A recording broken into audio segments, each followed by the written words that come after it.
When it comes to emergency cooking, not all options are created equal. Can a budget stove beat a camping icon? Let's find out. Hey guys, it's Jara with Wicked Prepared. Welcome back to the channel.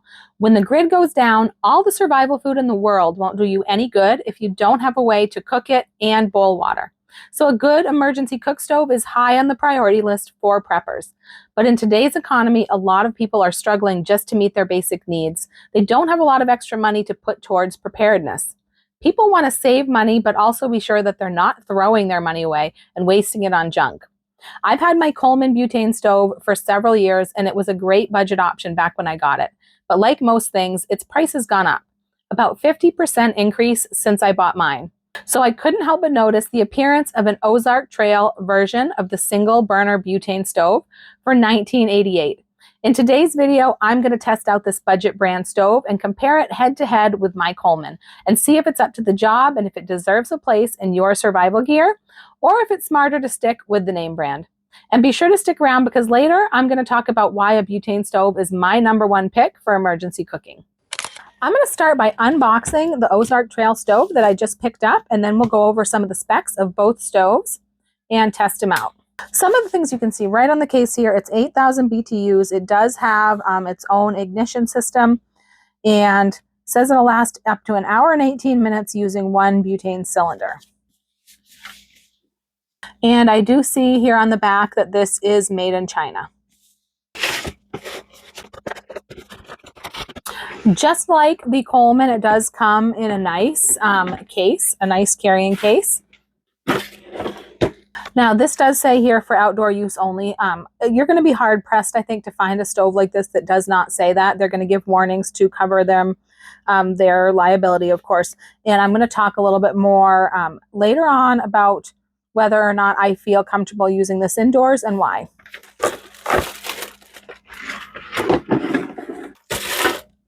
All right, this one comes with the grate part stored upside down to make it a little bit more compact. So this does lift right off. I don't think that happens with my Coleman. So it came like this. I'm going to go ahead and flip it like this so that the cooking surface is exposed on the top. All right, so let's take a look at this. Right here, we've got the controls. This is going to show you that this is how you turn it on. So this is the off position. That's going to be the ignite position and all the way up. And then this is the lever for locking the fuel canister in place. This is absolutely just exactly like the Coleman. It does have some instructions listed right here, which is nice if you don't have your manual right with you, as long as you know all of the safety instructions. All right, so over here we've got the compartment where the fuel canister goes. This all looks just like the Coleman as well. The one big difference I'm noticing about this unit, well, two big differences. One, this part easily comes right out, which I don't think mine does on the Coleman.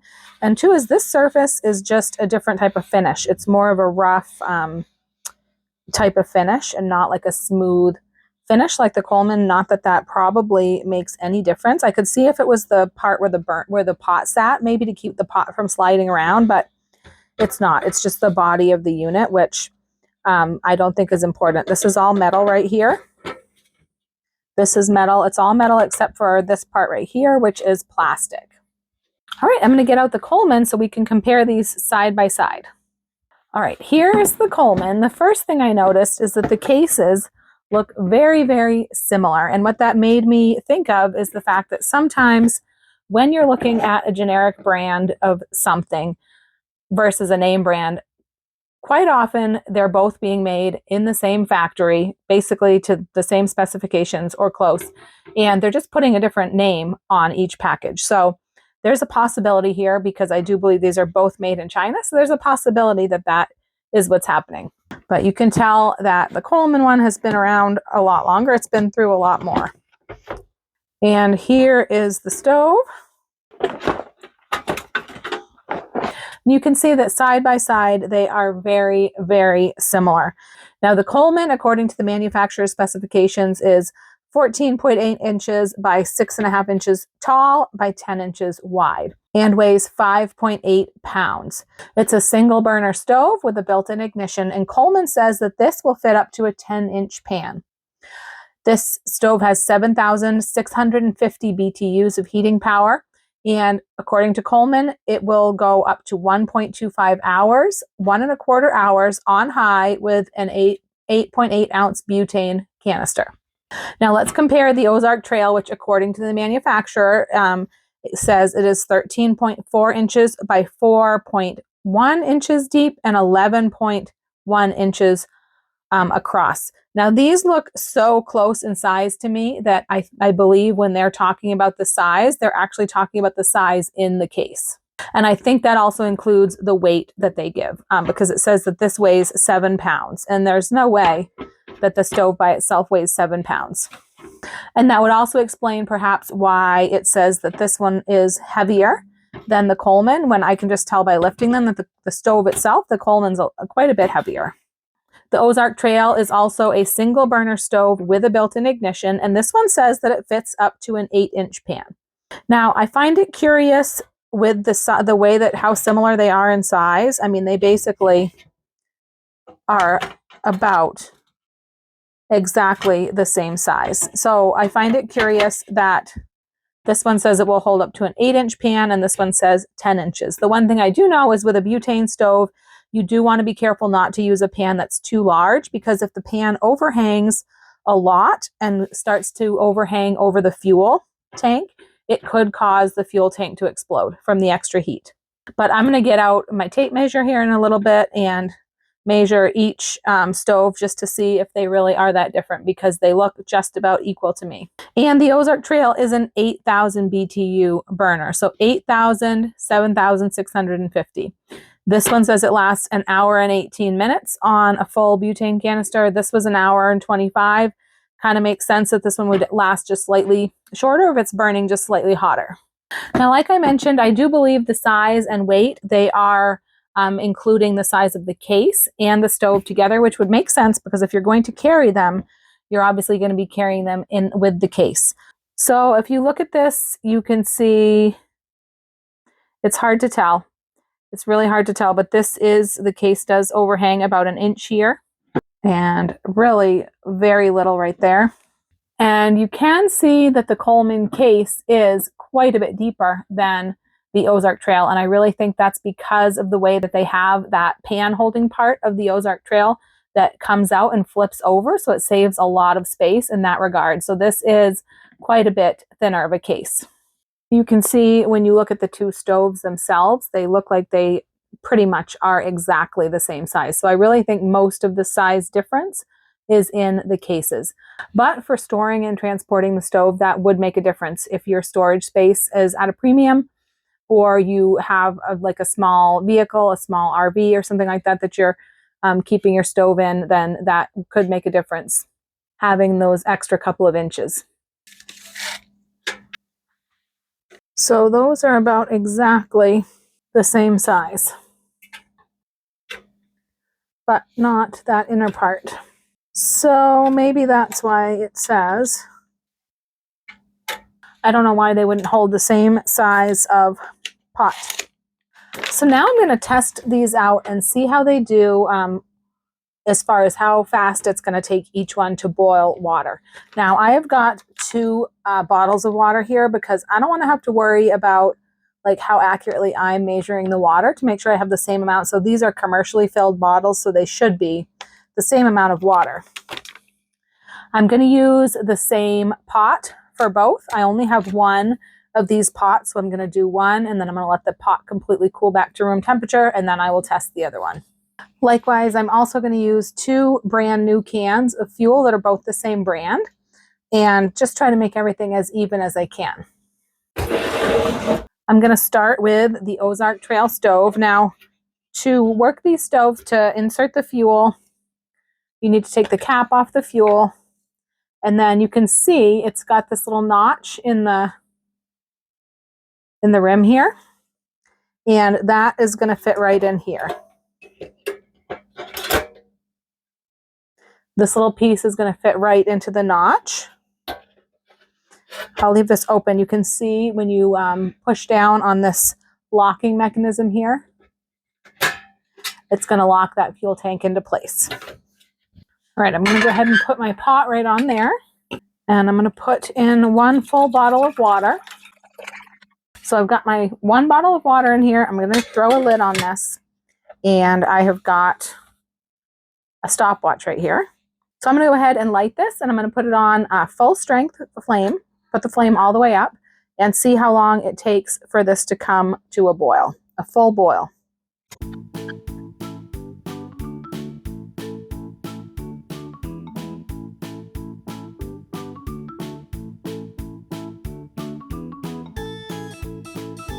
All right, I would say that's boiling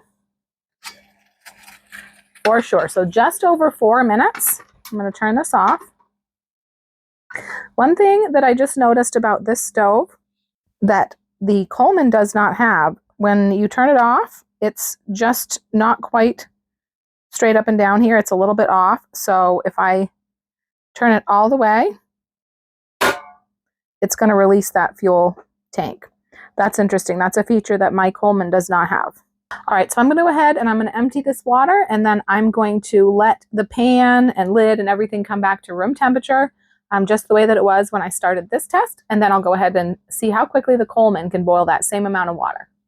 All right, now I'm going to swap out the stoves.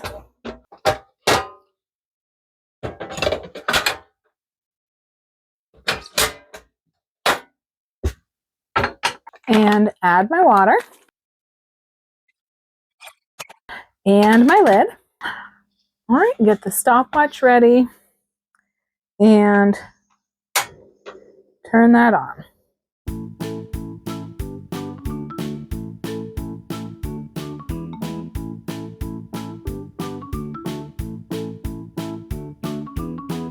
Wow, I would say that is boiling. So that was actually a good bit quicker. I'm going to turn that off than the Ozark Trail, even though this one is rated with less BTUs. So that's interesting. I will show you. You can see that this is straight up and down, and it did not disengage this fuel lock here.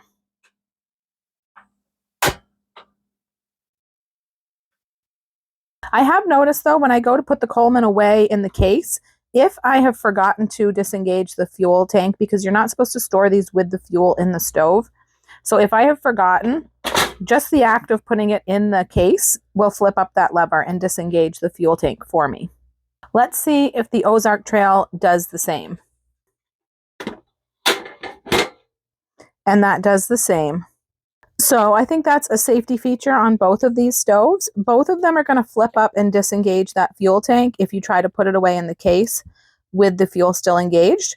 But only the Ozark Trail has that added little feature where it's going to also disengage the fuel tank when you turn that knob completely back to the starting position.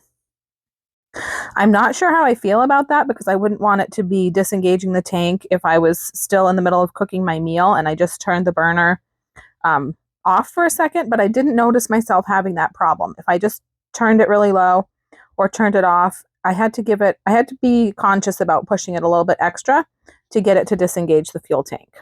I did want to weigh these stoves on my own scale, just because I got the weights from the specifications on the website, and they don't really seem accurate to me.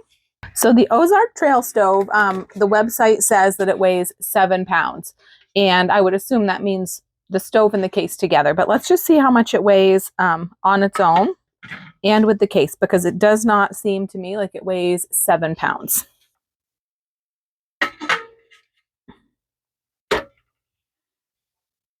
All right, so just the stove by itself is 2 pounds, 13.9 ounces. All right, now the stove with the case.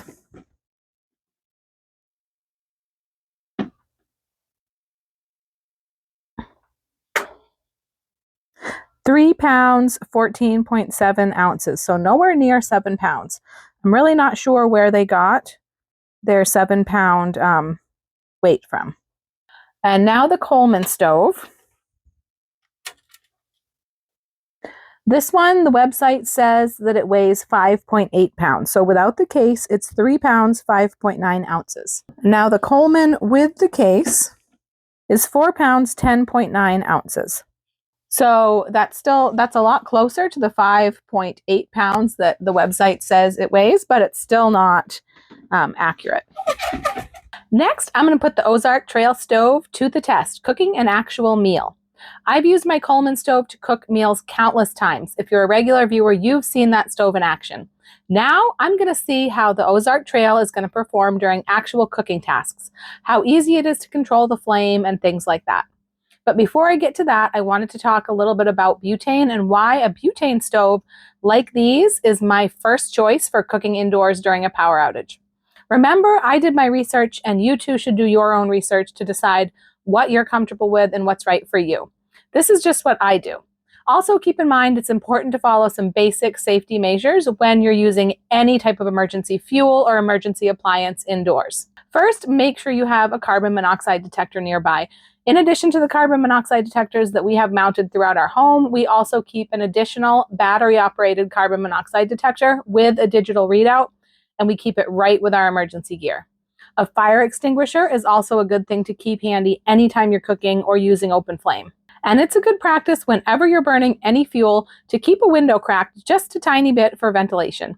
It's even better if you can create cross ventilation with a second window cracked on the opposite side of the room.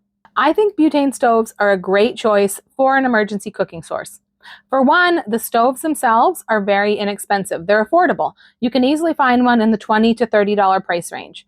They're easy to operate. They're powerful enough to handle pretty much any cooking task that you can throw at it, while at the same time being compact and easy to store.